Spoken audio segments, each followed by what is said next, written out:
말씀 안에서 하나님께서 주시는 은혜가 가득하기를 바랍니다. 캐나다에는 세 갈래의 원주민이 있습니다.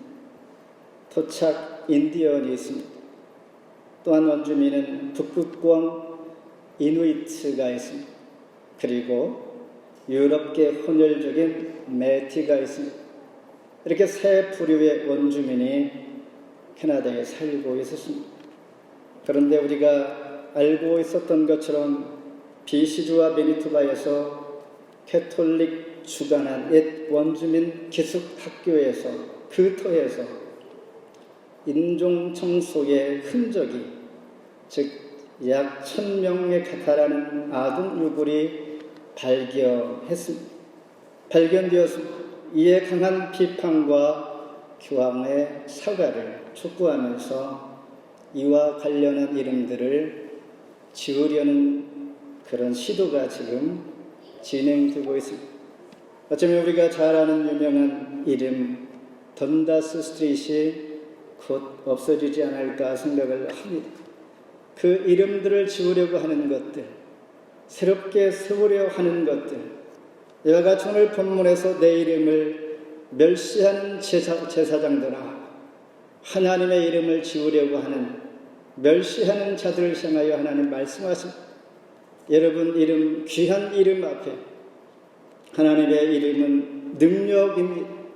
그러나 그 이름을 잘못 또한 멸시하여서 내 이름을 드러내고 내 힘과 내 의를 드러내고자 했던 지난 말라기 선지자 때에 오늘 우리들에게 하나님께서 책망하시는 것은 무엇일까?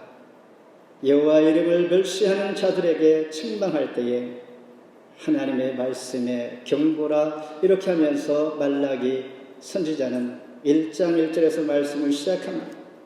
책망과 경고, 여기에는 사랑과 소망이 있습니다. 그래서 경고나 그리고 하나님의 권면을 잘 받아들이면 우리에게 유익이 있지만은, 그러나 무시하면 화가 임할 수가 있는 것입니다. 함께 은혜의 시간 되기를 바랍니다. 첫째, 나를 공경함이 어디 있느냐. 우리 6절 한 목소리로 같이 한번 읽습니다. 시작.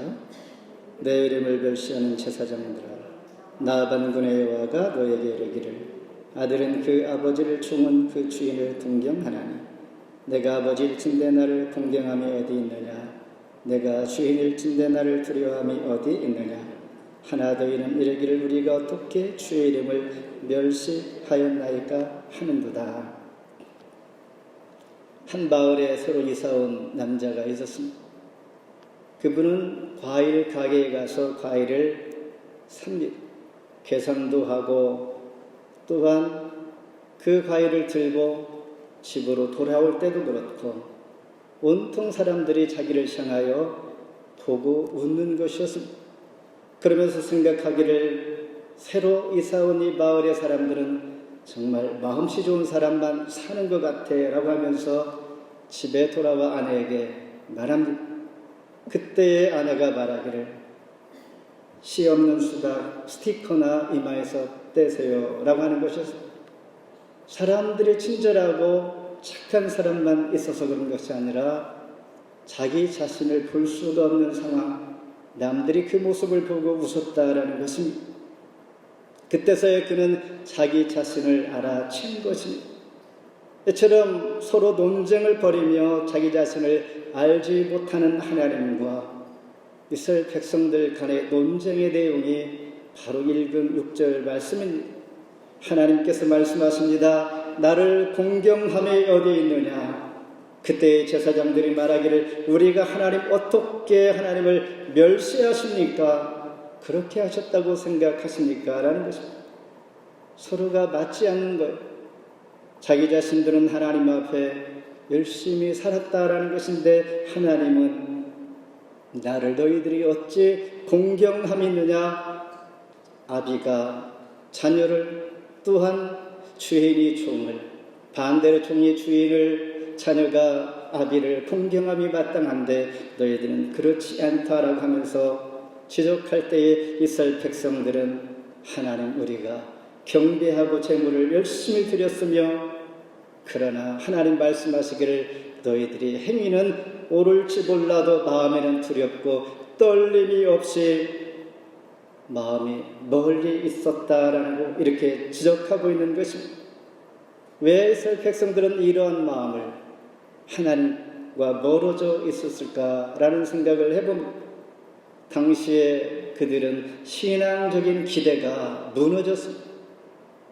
신앙을 회복하려고 온 마음을 다해서 힘을 썼고 또한 예루살렘으로 돌아와 곧 예루살렘에서 성전을 재건한 후에 벌써 100년이 지났습니다.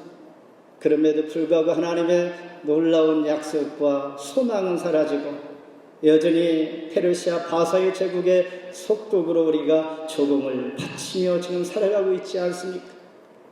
그리고 설상가상으로 가뭄과 기근으로 신앙적인 회의에 빠지고 만 것입니다. 우리가 그분들의 동정심으로 이해할 수가 있습니다. 그런데 하나님께서 어떻게 말씀하실까? 2절과 3절에 보면 나 여호와가 말하노라 내가 야곱은 사랑하였고 에서는 미워하였다.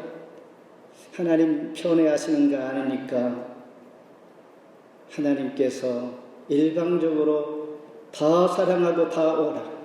수고하고 무거운 짐진 자들아 다 내게로 오라. 내가 너희를 쉬게 하리라. 이런 하나님이 아니신 것 아닌가라고 생각할 수가 있습니다. 이것은 하나님의 주권적인 역사입니다. 에서를 미워한 것은 어쩌면 하나님은 유기, 리프로베이션. 그러나 야곱을 사랑했다고 합니다. 야곱을 사랑한 것은 그를 훈련시키고 또한 그가 고난 중에 잘 인나의 믿음으로 설 때에 약속의 땅으로 인도하기 위한 것이었습니다. 그러므로 여호와를 공경함이 마땅한 것입니다. 다른 말로 하나님은 이러한 야곱을 사랑하는 마음을 가졌다라는 것. 그러므로 이 사랑하는 하나님 앞에 야곱은 야곱의 행동을 해야 할 것이다. 에서는 미워하였는데 사랑받는 야곱이 에서의 행동을 하고 있다라는 것입니다.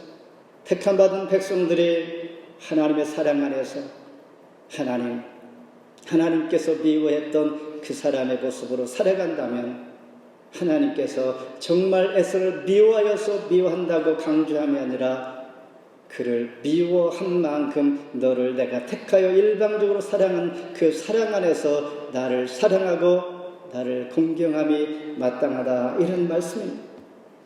실제 하나님의 사랑을 받은 야곱은 어떠한 분이었는가? 창세기 47장 9절에 야곱이 바로에게 험악한 세월을 보내었나이다. 야곱은 원래 방콕하는 분이었습니다. 야곱은 원래 소심한 사람이었습니다. 그의 형 에서가 오히려 더 용감하고 멋진 사나이다운 그런 분이었던 것입니다. 그런데 하나님께서 야곱을 사랑한 것은 하나님의 일방적인 선택이요 야곱을 사랑한 것처럼 저와 여러분을 그렇게 사랑했기에 공경함이 마땅하다 이렇게 말씀하시는 것입니다. 두 번째는 더러운 떡을 드리고도란 7절 같이 한번 읽습니다. 시작. 너희가 더러운 떡을 나의 제단에 드리고도 바라기를 우리가 어떻게 주를 더럽게 하였나이까 하는도다. 이는 너희가 여호와의 식탁은 경멸히 여길 것이라 말하기 때문이라. 사사기를 보면 울음으로 시작하여 울음으로 마칩니다. 사사기 2장 1절에 보면 여호와의 사자가 길갈에서 복임으로 올라와 말씀하시되 복임이라는 뜻은 책망받아서 울고 있다라는 뜻입니다. 사사기에서 이스라엘 백성들이 하나님의 책망을 받아 그들은 울을 수밖에 없는 자가 됩니다. 그리고 사사기 마지막 부분에 사사기 21장 2절에 백성이 베델에서 저녁까지 큰 소리를 울며 이같이 말하고 있습니다. 울음에서 울음으로 끝나는 사사기를 통하여 하나님 앞에 책망받은 이스라엘 백성들의 모습은 삶이 어떠했는가? 자기의 소견대로 그들은 살았다라고 말하고 있습니다. 이와 같이 오늘 본문의 말라기 시대의 말라기 선지자는 말씀을 통하여 이스라엘 백성들이 하나님을 의식 않고 자기의 멋대로 살아가는 모습을 지적하고 있는 것입니다. 그러면서 너희가 깨끗이 못한 떡을 내게 드리고도 어떻게 주를 그렇게 내게 하였습니까? 라고 너희들이 반문하는데 그렇지 않다라는 것. 여기서 떡은 예수님을 상징합니다. 성소에 가면 진설병이 있습니다. 매일매일 제사장은 아침마다 그 떡을 새로운 것으로 갈아 놓아야 합니다. 그런데 갓 구운 떡이 아니라 나태하여서 그 떡을 그대로 놔두는 것이었습니다. 이것이 하나님 보실 때는 깨끗하지 못한 떡이었습니다. 무엇을 의미하는가? 하나님의 상을 소중히 여기지 아니하는 그들을 지적하고 있는 것입니다. 다른 말로 우리 안에 있는 우리의 생활의 습관들, 오래된 것들, 부태의하는 것들, 마음에 자리 잡은 죄악된 생각과 세속적인 계획들, 이것들 우리는 늘 매일매일 새롭게 새 것으로 바꾸어야 하는 것입니다. 신선한 것으로 우리가 바꾸어야 합니다.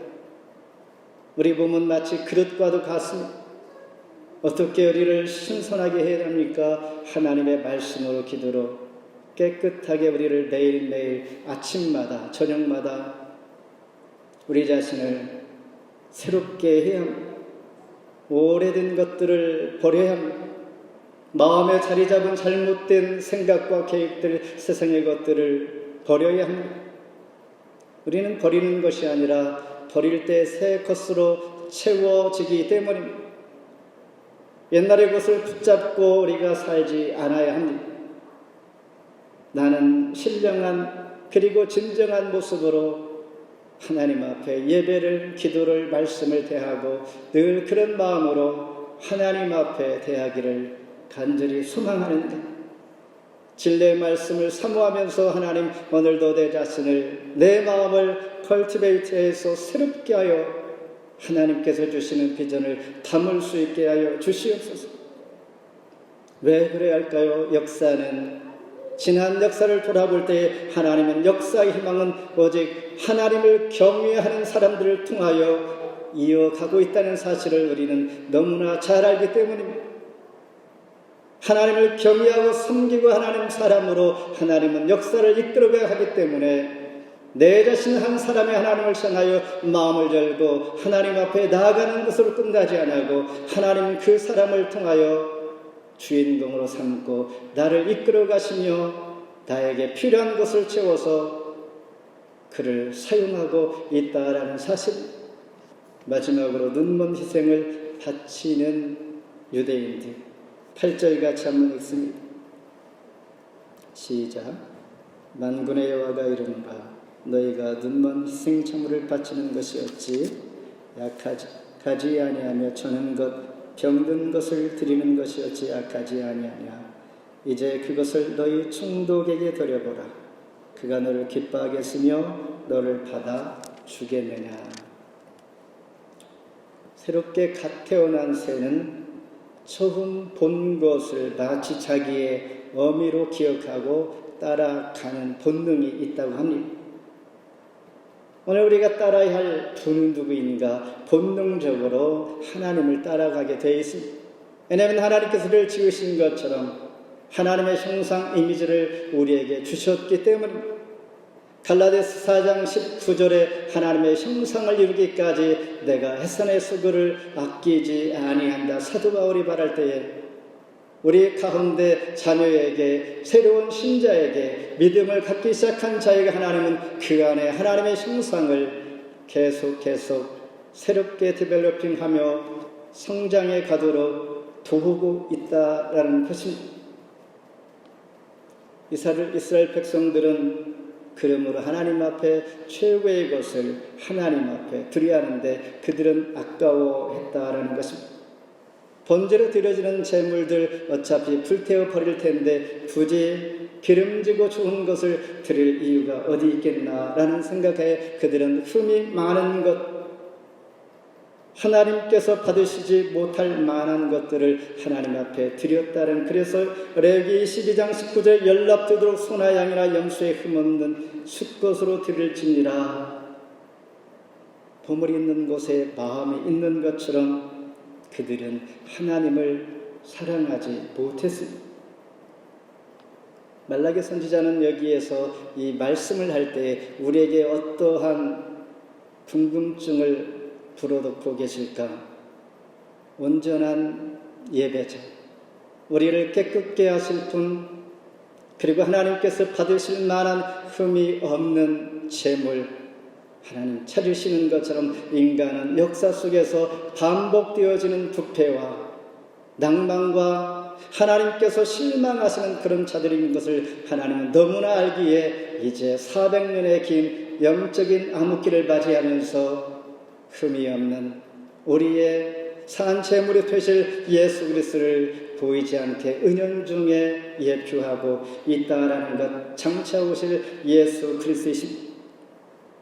11절에 보면 만군의 여호와가 이르노라 해 뜨는 곳에서부터 해 지는 곳까지의 이방 민족 중에서 내 이름이 크게 들 것이라. 각처에서 내 이름을 위하여 분향하며 깨끗한 제물을 드릴 것이다. 하나님은 사람에게 이런 기대를 하지 않습니다. 우리는 늘 부족하고 하나님 보시기에 넘어지기 쉬운 존재인 것을 알기 때문입니다. 해 뜨는 곳에서 해 지는 것까지 이방 민족 가운데 깨끗한 제물을 드릴 수 있는 그 누군가를 지금 우리에게 말씀하시는데, 구약의 마지막 선지자 말라기는 다시 오실 예수, 그리고 처음으로 오시는 예수를 간접적으로 소개하고 있는 것입니다. 그분만이 십자가의 보혈로 우리를 용서해 주실 때 우리는 진정한 참 하나님의 성도요, 성령의 전이요, 또한 제사장이다라는 것. 오늘 6절 말씀을 통하여 나의 이름을 멸시하는 제사장들 할 때에 이제 멸시하지 아니할 제사장 성도를 찾고 부르시고 그분이 오직 예수 그리스도의 십자가 보혈을 의지하여 하나님 앞에 나올 수 있다라는 것을 기대하면서 예언의 말씀을 하고 있는 것입니다. 그래서 예수님은 6월절 예루살렘에 입성하여 성전에서 매매하는 자들을 뒤엎고 쫓아내면서 내 집은 기도하는 아버지의 집이라고 하면서 깨끗한 것이 무엇인지를 우리에게 보여주십니다. 하나님 앞에 드려지는 것은 흠이 없고 순결한 최상품이어야 하는데, 오늘 우리가 주님을 온전히 웰컴할 때에, 주님께서 나의 주인이 되실 때에 우리는 순결한 최상품으로 드릴 수 있다라는 것입니다. 나는 가장 소중한 존재인 이 고백은 하나님께서 나의 주인 되십니다. 나의 정성을, 나의 죄를 속량해 주신 그 하나님 앞에 정결한 자로 나가기를 원합니다. 그분이 바로 예수 그리스도께서 나를 고백하게 하시는 것입니다. 말씀을 맺습니다. 말라기란 이야기는 뜻은 나의 사자, 메신저라는 뜻입니다. 구약의 마지막 선지자입니다. 느헤미야 총독이 유다의 총독으로 와서 하나님의 전을 약 12년 동안 수고할 때 활동했던 선지자입니다. 정확히는 기원전 400년에서 450년까지 약 50년 동안 활동했던 분, 다른 말로 예언했던 분입니다. 우리가 잘 아는 에스겔 선지를 통하여 하나님은 환상 가운데 하나님께서 원하시는 새 성전의 환상을 보여줬는데, 이 조감도를 가지고 예루살렘 성전이 다시, 그때 당시 이름은 스룹바벨 성전, 이 조감도로 새로 지었던 것입니다. 스룹바벨 성전을 이렇게 지었는데 하나님께서는 그들의 기대만큼이나 축복이 현실로 와 있지 않습니다. 정체적인 바사로부터 완전한 해방을 바랬으나 여전히 속국이었던 것입니다.